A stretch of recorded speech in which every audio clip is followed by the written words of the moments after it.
Hello, magandang umaga, tanghali, hapon, gabi sa sign ng Virgo with the earth element, Lola Baby, nagpapakilala. This is a general reading, hindi po ito personal. Okay? Isa lang pong like, shares, and subscribes. Yan. So, titingnan natin about your past, present, and your future. Okay?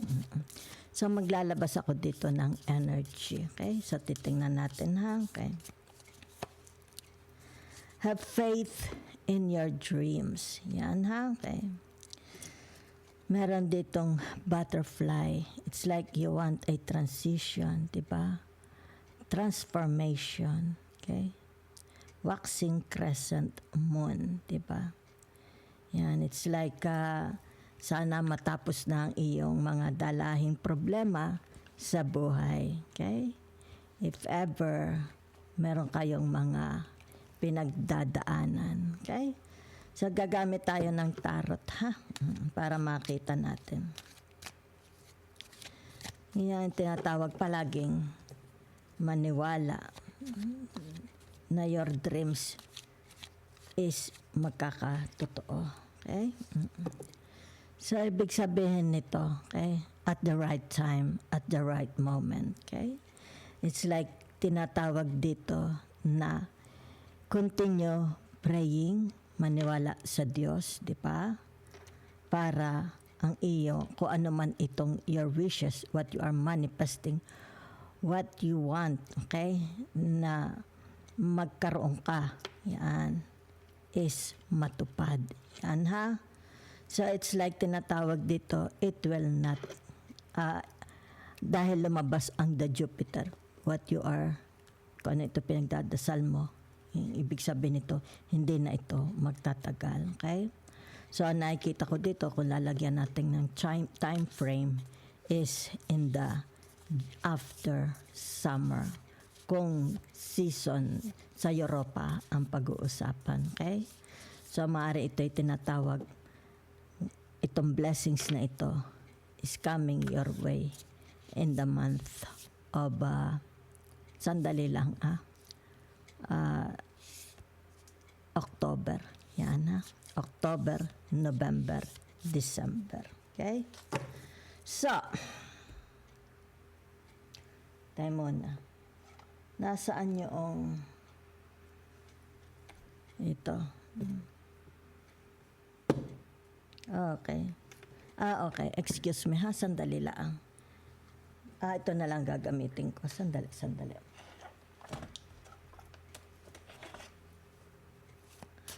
Dala ko sa bag. Aalis ako ngayon dahil ako magbibigay ng reading sa clients ko. The princess of this. Okay? Ibig sabihin yan, the page of Pentacles, di ba? There's something to do about your work, your marriage, your health, okay? Ano ito? Is this very, very concerning? Na kailangan ito is tinatawag magkaroon ng action, di ba? Yan. The page, the princess of disc. Yan. So, whatever is this na nakikita ko dito is tinatawag magkakaroon ng success. Okay? Yan. Ito man is about your in your house, family life, diba? Serving your parents, your family, or maaaring sabihin na natin, it has something to do about your work, di ba? Are you a veterinarian, an OFW, a nanny, or just a plain housewife, or a plain, yung tinatawag husband, di ba? Okay. It's about taking care of your children, di ba? So, ibig sabihin nito, magkakaroon ng tinatawag kaluguran, magandang resulta. Diba? Kasi lumabas ang tinatawag na ano ito? Pentacles. Okay? So maganda ha, maganda. Since lumabas dito ang tinatawag na the Jupiter, so ang time frame ko dyan is after the summer, approaching the autumn and the winter. Okay? Another energy, ain't shit. Yan. Ibig sabihin nito, tinatawag na napaka-pulido ninyo. Okay? Yan. Kumbaga dito, yung tinatawag na sa pagtatrabaho ninyo, it's like ayaw mo ng mga basta na. Kaya let's say sabihin natin, sa trabaho mo masyado kang organized, planado, di ba? Yan. So nakikita dito your energy is tinatawag na, okay? Wag nilang babastahin, di ba? Hindi ka basta-basta tao, hindi ka basta-basta manggagawa, di ba? Pulido, ibig sabihin yan, pulido, okay? You don't give ain't shit, okay? Sa mga tao, di ba? Okay? Kung ang kanilang trabaho is bullshit, di ba? Basta tang iyo is pulido. Tingnan natin saan yan, ha? Yan, tinatawag na the 9 of clubs, di ba? So, ibig sabihin nito, yung tinatawag, it's about your profession, it's about your leadership, di ba? It's like tinatawag dito na ikaw is napaka-organized ng inyong pag-iisip, di ba? Yan, no? Napaka-organized, kaya dito, narito ang tinatawag, the wheel of fortune. Okay? So, another energy. Napakalinis ninyo. Malinis sa katawan, malinis sa katawan, sa pag-iisip, malinis pa sa trabaho. Okay? It's like tinatawag, hindi ka scammer. Okay? It's like tinatawag dito, usapang matino, black and white, di ba? Kaya lumabas ang the Jupiter. Okay? It's like sinasabi dito ng from the past to now, okay? Ganyan kayo. It's like very firm, hindi nagbabago, 'di ba? Your performance, your thinking, lalo pa nga kayong tumatalino, 'di ba? Yan, no? Lalo pa kayong tumatalino because of the Jupiter. So narito dito, it's about your maturity. Okay? Yan. So ibig sabihin dito, 'di ba yan, no? It's like you are showing yourself, okay? Publicly to the world, 'di ba? Yan, no? Napaka-matured ninyo, okay? Maganda ang inyong disposisyon, okay? That's your energy. It's like may pinag-aralan kang tao, 'di ba? Hindi ka nagkakamali. It's like tinatawag dito na calculated, okay? Napaka-calculated, okay?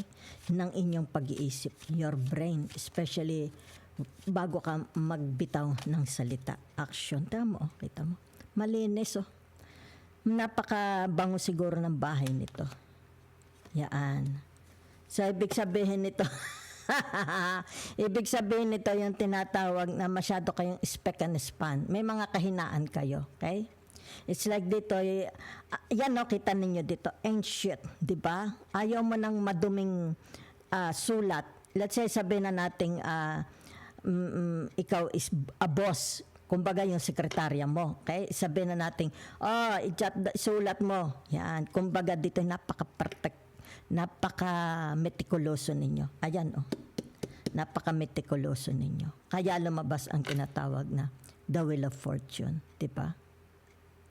Yan. So, ibig sabihin nito, napaka-disciplined. You're so very, very disciplined. So, what's your future is saying? Okay? Sandali. What about your future? Yan. So, dinidescribe dito about you. Diba? It's like tinatawag, mga napagdaanan mo sa buhay mo, maybe when you were still small child, diba? Kumbaga dito yung tinatawag na maaring ang inyong magulang is a good teacher to you. It's like tinatawag, ikaw ang refleksyon ng iyong nanay, ng iyong tatay. Wherever you go, daladala mo sila. Diba? It's like tinatawag, yan baga si Virgo, ano po, nga naman. Kaganda ng pagpapablaki. Diba? Something like that. Kaya dito, diba? It's like tinatawag dito, ayaw mo na maduming bahay. ayaw mo ng maduming damit, di ba? Kumbaga dito, pag ang damit pinalansya, kailangan walang rukot, di ba? Kung it's about your health, ibig sabihin nito, ayaw mo ng tinatawag na mga soft drinks, ayaw mo ng alak, ayaw mo ng sigarilyo. Siguro ang bahay mo, ayaw mo amoy sigarilyo, amoy alak, di ba?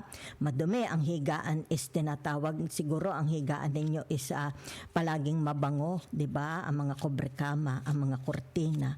Ayan, oh, ang energy ninyo, di ba? Yan ha. So, narito, justice. Oh. That's in your future. Okay? What's waiting for you in your future? Ayan, oh. Pak. Success coming your way. In what areas? Saan mang itong areas, circumstances sa inyong buhay? Because of you, nakikita dito.